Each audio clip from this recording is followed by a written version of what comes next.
All right, so good afternoon and welcome to our lecture on consolidated cash flow. So we are looking at consolidated financial statements,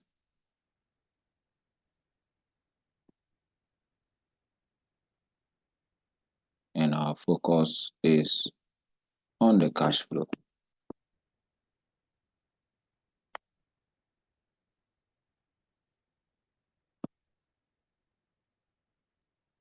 Well, we have dealt with how to do cash flow in terms of a single entity, and now we want to look at how it is done in regards to a group. That is basically what we want to do. Now, by way of my introduction, I'm going to do basically 4 in 5 things because the last one is dealt under ratios. What I'm going to do is that I'm going to introduce the concept of cash flow. All right, and we will have some definitions. And again, what I'm going to do next is to show you how we do the classification of cash flow, which I know you know from the very basic cash flow video that you have on the channel. All right. Then again, what we are going to do is that we are going to learn how to present the group statement of cash flow. Presentation of group statement of cash flow statement.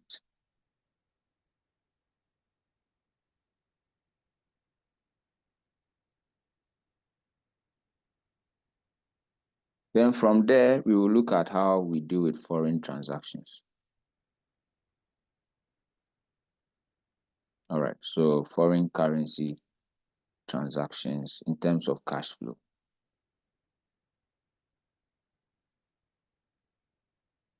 The last bit, I have handled it in the ratio video, and that will be evaluation of cash flow. All right. So everything we are going to do has its fundamentals from IAS 7, and that is where it is going to be. So we now start with our introduction.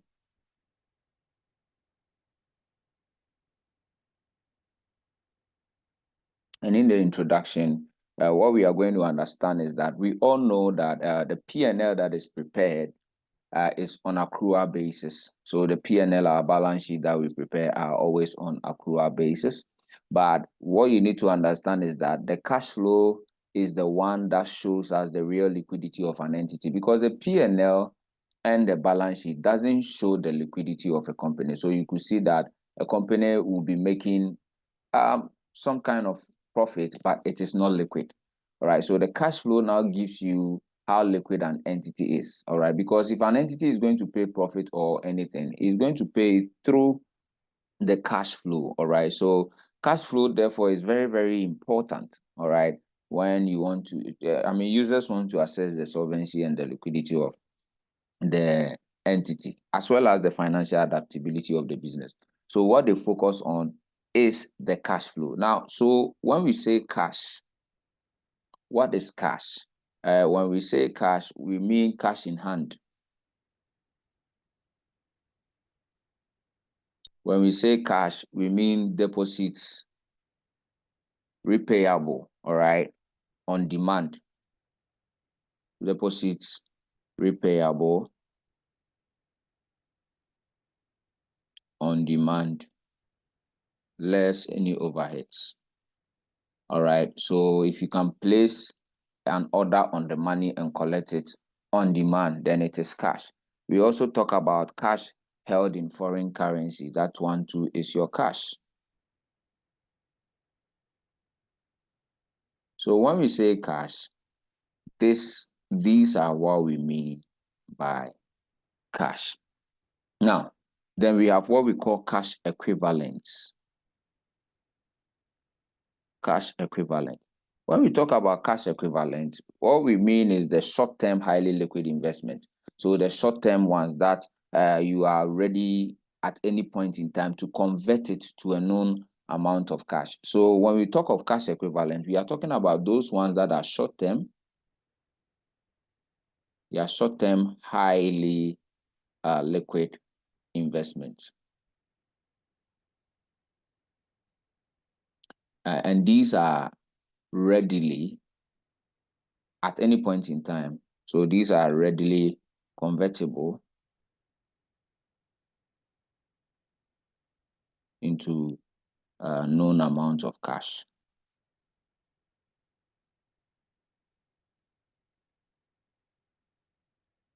And because, they are readily convertible, there is also risk attached to it. So subject to the risk, because even if you do some insurance policy and they tell you that you can withdraw after 1 year and you withdraw within short period, you will suffer risk.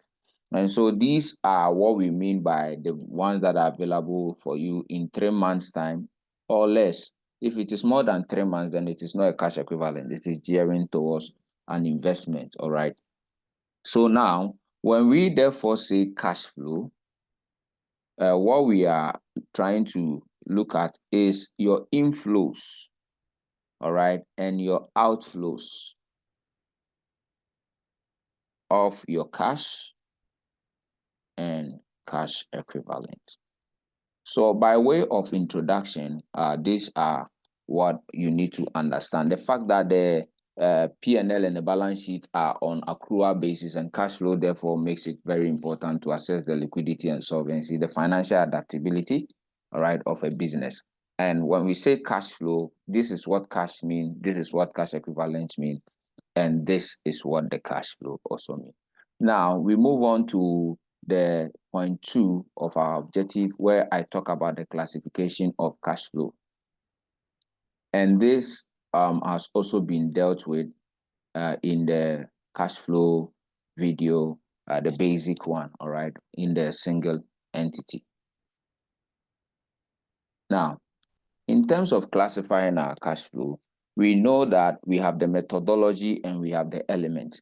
Now, the methodology and in discussing the methodology is found actually in the element. Now, the elements of cash flow, we have operating activities.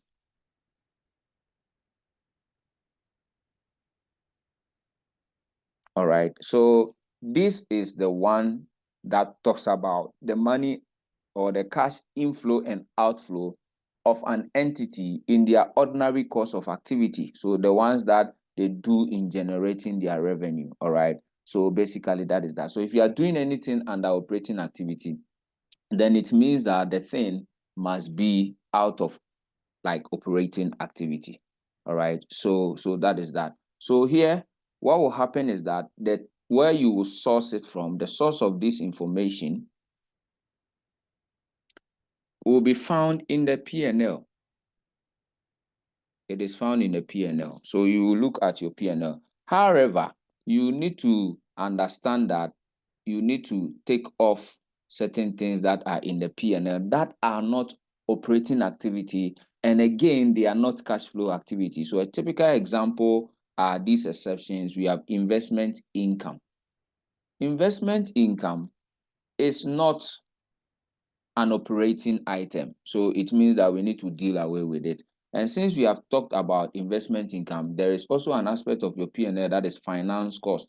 That one too is not part of your day-to-day operating activity. Then lastly, we have all your non-cash expenses. So your non-cash expenses include your depreciations, amortizations, impairment. These are all non-cash, all right? So that is that, all right? And some provisions that you make. All these things are non-cash. So you look into your P&L, then you make exceptions of this. Again, not only in the P&L can you source your operating activity from, you can also source it from your SOFP, whereby you look at changes in working capital. So changes in working capital. The reason why I'm doing this is that we very soon will be solving a question, and I expect you to find these things inside the activities. Now, when we talk about working capital, our focus therefore is on our current asset and also what our current liability. So you realize that these ones, your current asset embodies your inventory, your receivables. All right. But what you need to understand here is that the bank part, the bank and cash part, we don't touch it because that is what we use for our balancing. Then here we have your trade payables. All right, and all other current payables. All right, so these are the two sources of information for your operating activity. Now, in the operating activity, there are direct and indirect ways of sourcing out your operating activity. It's just that for your exam purposes, we just stick to the indirect one. So we'll be looking at only the indirect one. All right, so next is about your investing activities. Investing activities.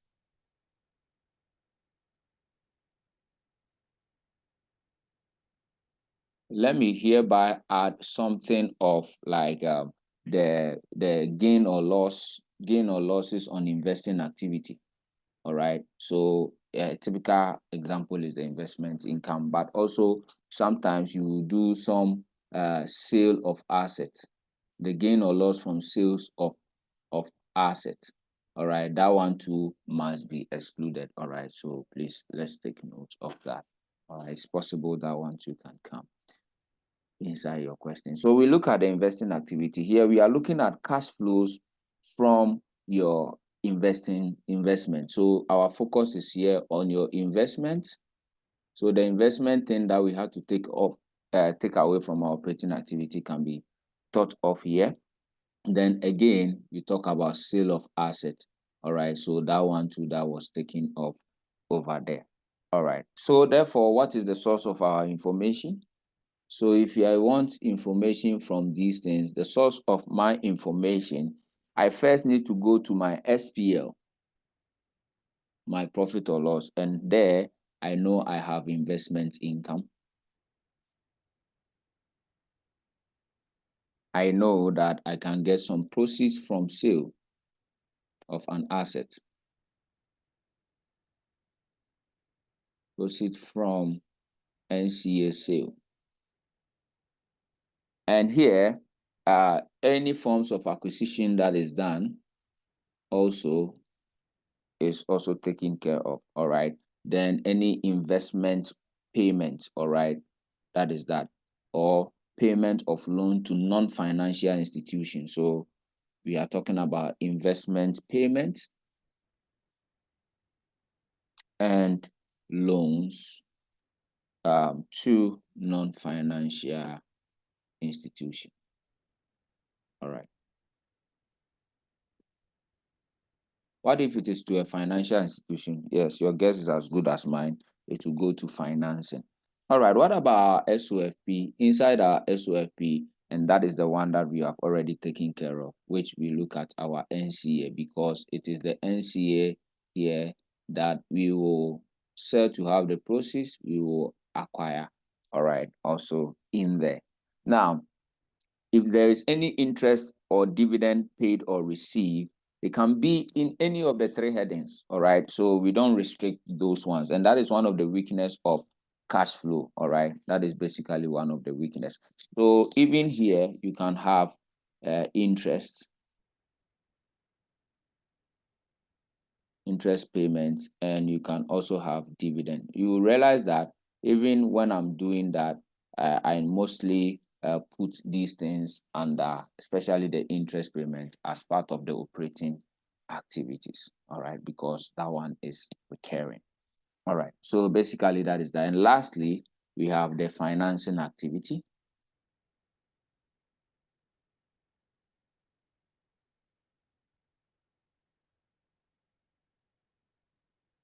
And inside the financing activities, here we are talking about funds, all right, receipts and payments, all right, to external or from also external fund providers. And so here the sources of information is basically our equity side of the balance sheet and also our NCL part of our balance sheet. All right, so these are the things that we need to take care of. Now, that said, the next thing for us to do is to try and find out how we do consolidated cash flow. So that is the objective 3, all right, that we need to do. And once we are doing that, make sure you bring all these things into play. So how do we present a consolidated statement of cash flow? So we are going to, by way, discuss the presentation. All right. Now, remember, this is consolidated statement of cash flow. And so, therefore, there are certain things that will happen that we have to bring into play. Now, these are what we need to do. So clearly, as you can see, this is the indirect format that I spoke of. So as you can see, you look at your indirect format. All right. So the indirect format is as you can see in front of your screen. Now, this is the indirect format. So when we start doing this cash flow, what is going to happen is that you are going to look at your profit before tax. You bring it just as we do the basic single entity cash flow. Then the next thing you do is to look up. All right. So if you check my basic cash flow video, I advise that you start with the profits before tax. Now, once you are done with the profit before tax, the next thing that you do is to look up. So you look up from whence your profit before tax was taken from. You will see certain things ahead on top of them that are not operating. What are some of the things? We talked about the fact that investment activity, financing activity, non-cash activity, we need to deal with all those things. So as you see here, what you have is that finance cost is usually deducted, so we will add it back. Investment gain is normally added, so we will what? Deduct it. Depreciation is always deducted, so we add back. All right. Exchange loss or gain, depending on what it is. If it is a loss, what do? We subtract, and so we will add back. If it is a gain, we add, and so here we will deduct. The profit or loss on disposal also, right? If it is a profit, normally we add. So here we will what? The reverse here will be what? A deduction. All right. The same thing. All right. Now here, this is the new ones that has been introduced inside this. This is the part that makes it about a consolidated cash flow, because in a consolidated cash flow, there may be gain or loss on disposal.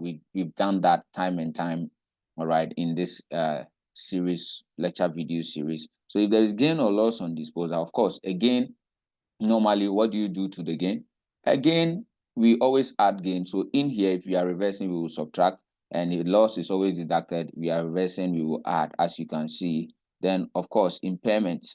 All right, that is that. Impairment is always deducted, we will add back. Then we look at any provision. Remember from your basic accounting, increase in provision is treated as what? An expense, which is a deduction. And so if it has increased and it was deducted, in reversing, we will add. A decrease in provision is always treated as income. And so in reversing it, what do? You subtract. All right. Then you look at your working capital. Now, here, if your inventory is increasing, then it means that it simply means a cash outflow because you are buying more into it. That is what you should understand. All right. But if your inventory is decreasing, it means people are buying, and so you are collecting money. So that is a cash inflow. The same thing for your receivables. If your receivables are increasing, it means the customers are taking your money, cash outflow. But if your receivables are decreasing, then it means that the customers are paying, and therefore that makes it what? A cash inflow. But the reverse is the case for payables. If your payables are increasing, then it means you are not paying. So that one will be what? A cash inflow. But if your payable are decreasing, then it means you're actually paying. And so that one will mean what? A cash outflow. So you get from there, you get your cash generated from operating activity. Then you deal with those two things we normally deal with: interest and tax. All right. So this is it. Then you get your net cash flow from operating activities. Then you look at your investing activity. All right. So here we talk about purchase of NCA. Since we have talked about purchase of NCA, What do we need to talk about again? Because there is also a probability that you also receive proceeds from your NCA that you sold. All right. So if you dispose, that is what you have. Then the same thing will happen for a subsidiary. If you now sell a subsidiary, that is what will happen. All right. So basically, that is that. All right. We will talk about the three things, and in the three things, extra three things that come into consolidated statement of cash flow, including an associate. How do we do with associate? We will look at that. So here, if you now sell a subsidiary, you get a proceed. All right, so that is that. You get money from it. Okay, so that is that. If you acquire, what has happened? Your cash is leaving you. All right, so that is that. So if you have also proceed from government grant is given because you are making an investment. All right, so if that one will be an inflow. Then we have cash paid to acquire an associate. It's a cash outflow. Purchase consideration. So all purchase considerations are cash outflows if cash is used. Then we have dividend received. Okay, so if you have an investment somewhere and you receive the dividend, all right, you bring it in. Then interest received, also you bring it in. But these ones can be anywhere, all right, but most beneficially, it should be under your investment. Because why? It is an investment that generates a dividend for you. It is an investment that generates an interest for you. All right. So that is that. So by that, you get your cash net cash flow from your investing activity. Then lastly, we look at the financing activity. Proceeds from issue of share means that money is coming in. But check the type of share issue. If it is a bonus issue, there is no cash flow. All right, because the company pays it by itself and the company receives the money by itself. All right. But if there is a right issue, you may get something. A full market issue, you will get something. All right, then proceeds from loans and debenture. If you issue a loan, you get money. All right, so that is that. Now, then we have cash repayment. So if you now pay, that is an outflow. And if you have a lease liability payment, an outflow. Equity dividend paid to parents. All right, that one too is an outflow. Dividend paid to NCI, outflow. All right, so basically that is that. Then you get your net cash flow. Then you compare it with the decrease or increase, all right, that has happened. So this is it. You do the comparison for all the three, so you get your net cash flow. So you add the cash flow, your opening cash balances, then this is where you are. All right. I know you know this, but let's switch our attention to the things that distinct the console cash flow from any other cash flow. So I change my board. Now, the first statement we look at is these principles. Now, the principles are that the intragroup transaction have already been eliminated because what you see here is that you'll be given a P&L, you'll be given a balance sheet. All the intragroup transactions has been dealt with inside the financial statement. So you are not going to do any intragroup transactions anymore. Everything has been done for you, all right? Then most importantly is the second point. The second point that talks about acquisition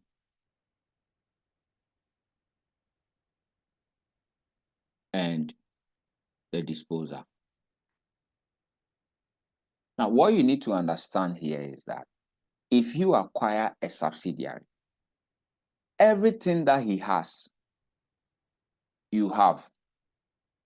Because if you remember when you were doing your console SOFP, you always add, so you get the parent figure, you add the subsidiary figure.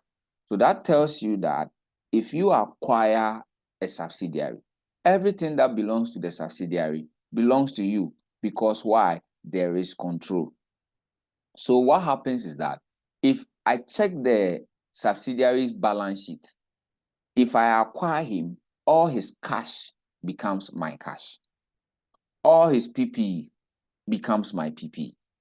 All right, so that is that. And that is the little dimension that you need to understand.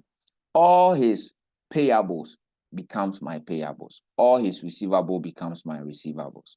But the equity side is where you determine control. You don't accumulate all his equity side.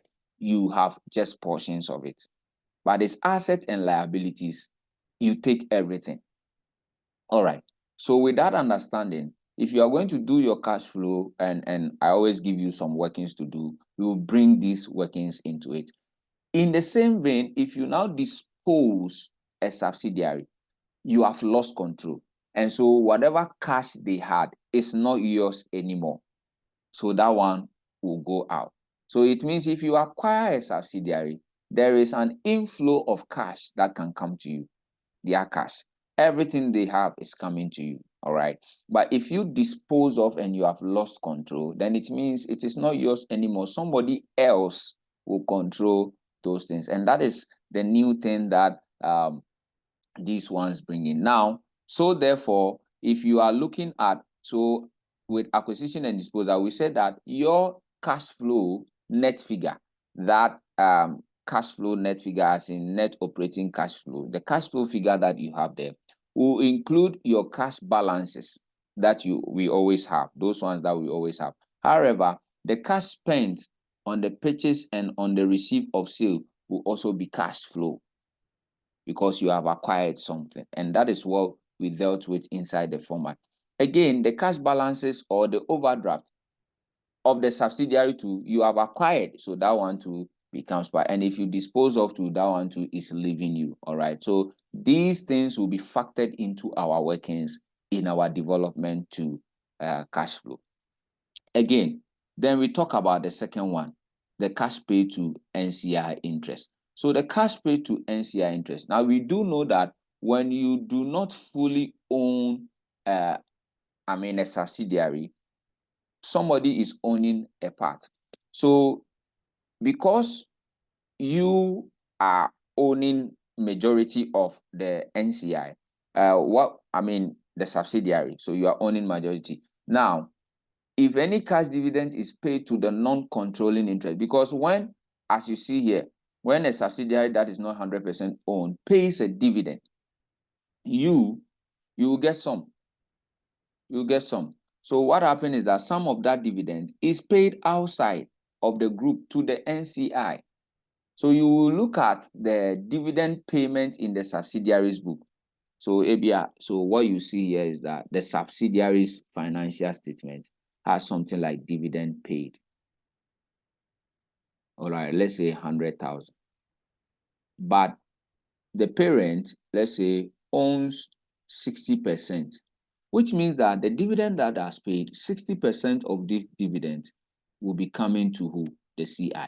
The 40% is to an NCI, which is not about us, because we are the parent. So what we are saying is that the dividend that is so paid to the non-controlling interest should be disclosed separately in the statement of the cash flows. All right, so that is that. Right, it will be disclosed separately in the statement of the cash flow. Now, we will have to sometimes calculate the dividend payment, and we will use workings for that. All right, we will use the workings for that. Now, again, we turn our attention to the third factor, which is the associate. Now, we all know that in associates, equity accounting is applied because you don't control an associate. What you have is a significant influence. So, therefore, what you see here is that the cash flow relating to associate that need to be separately reported within the statement of the cash flow are these ones. Dividend received from associate. You saw it in the format. Loans made to the associate. Cash payment to acquire the associate. Then cash receipt from the associate are all part of the thing that will happen in our cash flow. So basically, these are the things that you need to do. Now, if you finish doing your lookup, then it means that you need to turn your attention to your workings. And as I advise, your workings one should always be about a PPE. How do we deal with that? So let's take a look at how we deal. Of course, there are exchange losses too. Okay, so that one too will be looked at. Now, how do we do with our workings? So we know that already, we know this part, everything. What is the new thing that has come in? The new subsidiary is PPE. All right, because as you acquire him, his PPE becomes your PPE, so you have to bring it. And as you dispose also, you need to let go that PPE. So those are the two new things that come in. So you will find your additions. So this is your missing figure. But bear in mind, sometimes addition can come in the form of a lease, because if you want a PPE, it's either you buy or what? You lease. Now, if it is a lease, then that should lead you to your workings too. And so therefore you have your workings too, all your lease items. All right, so you group them. As a matter of fact, if you are doing a cash flow, you must open an account for all the items you see in the balance sheet. But some of them, you need really not to make it a working, like the working capital. It's just that here you need to be very, very careful. But under any cash flow that you are doing, you need to understand that you need to open an account for every balance sheet item. All right. Yeah, it's just that some of them are shown on the surface of the cash flow itself, but some of them you will need workings for that. So if it is a liability, then you bring your liability. All right. Then the new addition that came in the form of right of use, you will bring that. All right. Then you compare it to your lease balance, carry down. Then any difference is a lease payment. All right. So that is that. Then, whilst you do that, you must do your gain or loss on disposal. So just as we do inside the basic cash flow. All right. Then we have interest payments. You know how we do that already. All right. So interest payments from previous year. Then you bring the one in the SPL. Then again, what you do is that you consider the difference, which is interest paid. All right. So that is that. Now, tax paid to the same. All right, you start with your tax in the balance sheet, you see, and it can be current tax, deferred tax, you group them together. But since you have bought a subsidiary, you are bringing his cash, his tax too. All right, and again, since there is a disposal of a subsidiary, you have to let go his tax too. All right, so that is that. Now you see that this disposal that you see is kind of here. You remember I told you when we were doing the disposal that there is a gain or loss on disposal, and that because there is a gain or loss on the disposal, it will increase your tax because there is a gain that has been realized and it is taxed. All right, so you see that that tax will come in here. Then you bring your tax in the P&L, then any revaluation to deferred tax, all right, on any revaluation to during the year, or is also here. Then you check your closing balances. The difference is, all right, your tax paid. Your workings for should be centered around goodwill, all right, because you purchase something. And these things, the purpose of doing these things is to find out your impairment because according to IAS 38 or IAS 36, it says that goodwill must be assessed for impairment. It's one of the compulsory things that you do. You must always assess the goodwill for impairment, especially when the acquisition is using the fair value method. All right. So what you do here is that you do a goodwill workings. Now look at this. You do a goodwill on acquisition of the subsidiary and you do a goodwill on disposal of the subsidiary. So you look at the cost of investment, of course, fair value of net asset, NCI, then minus fair value of net asset. You bring it in here. All right. Then you have what? Your goodwill at acquisition. Now, the goodwill may have an opening balance already because watch this. The balance sheet has been prepared already. You are not the one going to prepare the balance sheet. So you bring in the goodwill brought down, you do this part, and if there is a disposal, you check what you bought before, you find the NCI at acquisition, all right, then fair value of net assets, all right, also of that. These things are meant to be at disposals, all right. So bear in mind, these are at disposal because when we are determining disposal, you remember that we take away goodwill at disposal, net asset at disposal, NCI at disposal. So bear in mind that all these things will be at disposal because it is likely that you copy these ones and paste. So please, these are at disposal. All right, so that is that. All right, then with that, you are able to find your closing impairment and your closing balance will also be given. Then you are also able to find your impairment. All right. Then the dividend from the associates, like we talked about, and the dividend from the NCI too. All right. So here, what do you have? We have the balance brought down, and we are talking about retained earnings. The share of associate, that one you receive. All right. OCI from associate. All right. Other comprehensive income from the associate. purchase of an associate, disposal of an associate, then you check it with the closing balance. You realize that the difference is dividend pay. Same for, your subsidiary, your NCL. The same thing, nothing changes. All right, because you have NCI brought down and NCI carried down. What you're going to compare is that you add the NCI, all right, for the year. Then you also add the NCI share, all right, of profit. That from the, because these things are in the P&L, that from the P&L and that from the OCI, you bring it in, all right. Then if there is any disposal aspect that we do, you bring it, those ones to in. We're going to take an example with all these things step by step. Then you appreciate. As for working capital, you know how to deal with it, and any equity movement too, that is it. If you issue a debt, it's an inflow. If you, repay a debt, it's an outflow. All right. So basically, this is how this part operates. So now what we need to do is that we need to take simple questions and deal with them. All right. But not to prolong the video, we'll be cutting it at some point. Then we will continue in another lecture class. All right. So maybe we can do this part for the working capital. All right. Then we will look at the other part. Now look at the extract that you have. You have extract from the group, and you have last year figures 2017, and you have 2018 figures.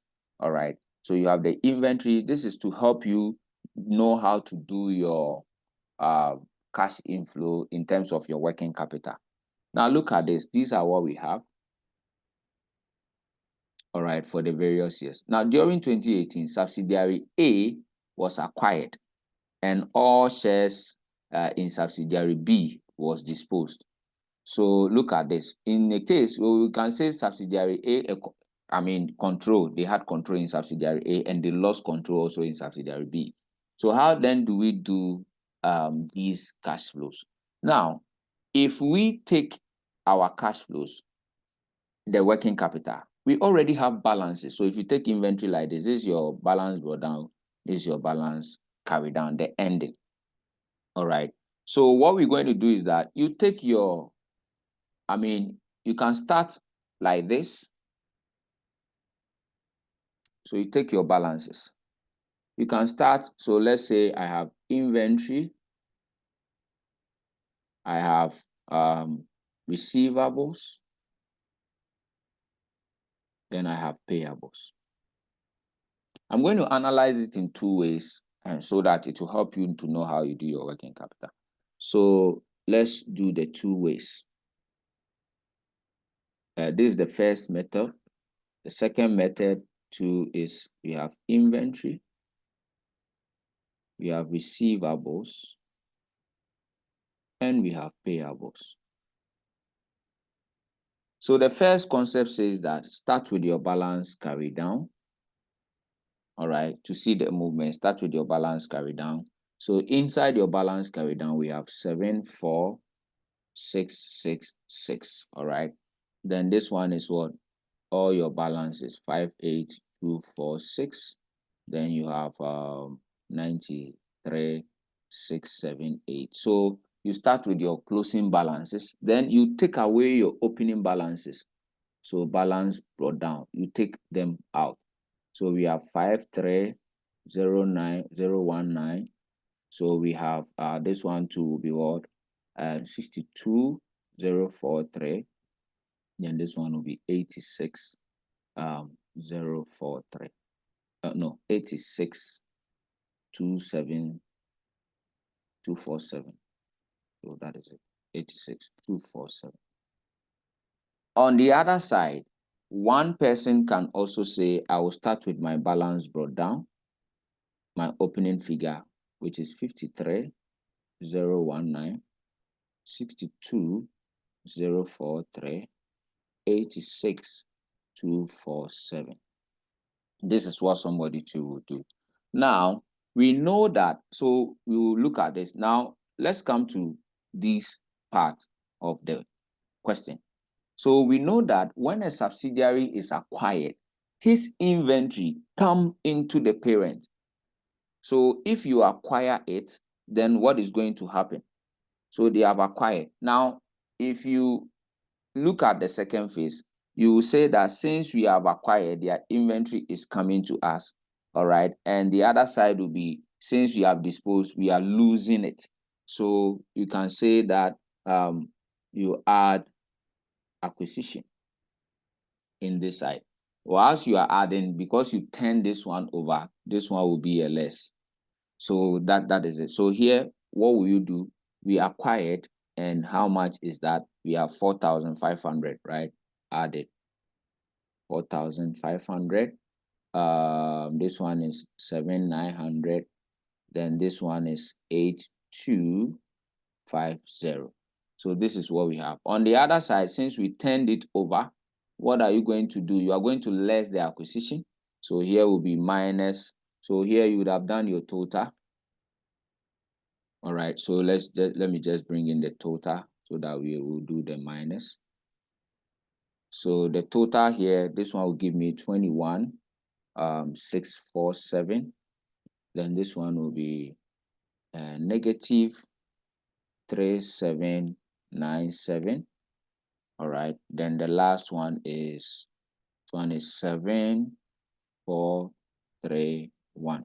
All right, so if I now less the acquisition, which is 4,500, this one is 7,900, and this one is 8,250. So this is what will happen. And here, whilst you are lessing the disposal, here you are adding the disposal. I prefer this anyway. So here you'll be adding 6,800, 6,700, then 5,740. But here you will be lessing them 6,800.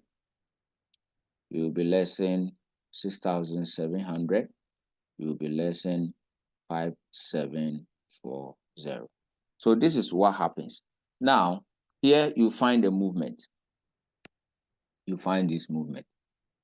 We call it the movement. But here, you have your closing balances. You have your closing balances. So this is balance carried down. And the balance carried down are what?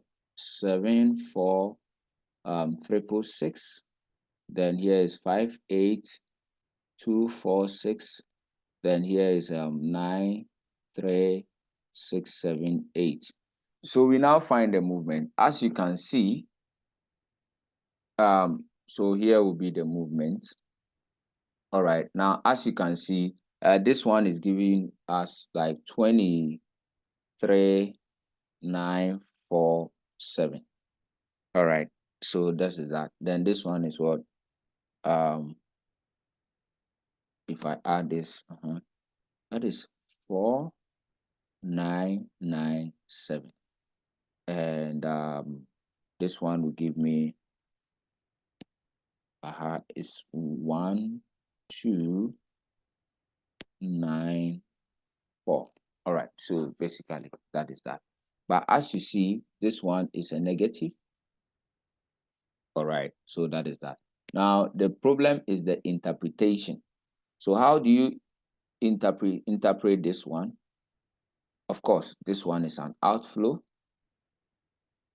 This one will be an inflow. And this one too will be what? This is a liability. So this one too will be an inflow. Now you see that this thing, what you see is that, okay, at the end of this year, I have this. If I take away what I had before, this is what I have. All right. So that is it. Then what happened? So there was this kind of acquisition that happened. That one came in. It's not really like money. This one is also like something like you dispose a subsidiary. Okay, so what that place talks about is that as you have disposed a subsidiary, you'll be collecting monies from that subsidiary. Like you'll be collecting money. All right. So basically, that is kind of the idea. When you acquire, you are losing out money, kind of thing. All right. But the best analysis that you can get for this is this one. So look at this one. I have in the beginning, I have 53,019. I acquired somebody's cash. All right, that make it 57,519. Then I less those ones that I lost through through disposal. So here should be 57,119. Now, what has happened? My cash balance is this. This is my cash balance. So this is my inventory balance. For my inventory balance to move forward, it means that I need to acquire an extra. So that is the difference. 666. So the difference of 23947, which means that this is what I have, and it including it is this, which means that I acquire additional what? Inventory. So this one will be what? An outflow. So coming back here, you had this inventory as at the closing of the year. Now, before you had this, if I take out this thing, then it means that clearly this is an acquisition. All right. That is it. It's an outflow. But thanks be to God, some of these outflow, so this one is an acquisition. That is why we took that one out, like an outflow. All right. So that is that. And if I dispose, then it means that there is coming in something. But the best analysis you can get is from this part. So I prefer you do this one. So this receivable to, what does it mean? So I have 62. What I have here is 62,043 plus 7,900. So I acquired, and I brought in their receivables. Then I sold off my receivables, and that gives me a total of 63243. What has happened here? If I had a receivable for like this, and the receivable has declined to this, what happens? Then it means that, what is the difference? 58,246. The difference is that I have 4,977. What does this mean? It clearly means that I have collected receivables. My receivables are declined by the end of the year. So this one means an inflow. All right. Look at this. This last one, I have a payable. And by acquisition, I have someone's payable too. So 86,247 plus 8250. All right, minus the disposed one, 5740. What has happened? I have 88,757. Now, what did we say about payable increasing? It's an inflow. It means I'm not paying. And the difference, I guess, is 4,921. So this is it. So from your basic analysis, this is the best interpretation that you can get for that.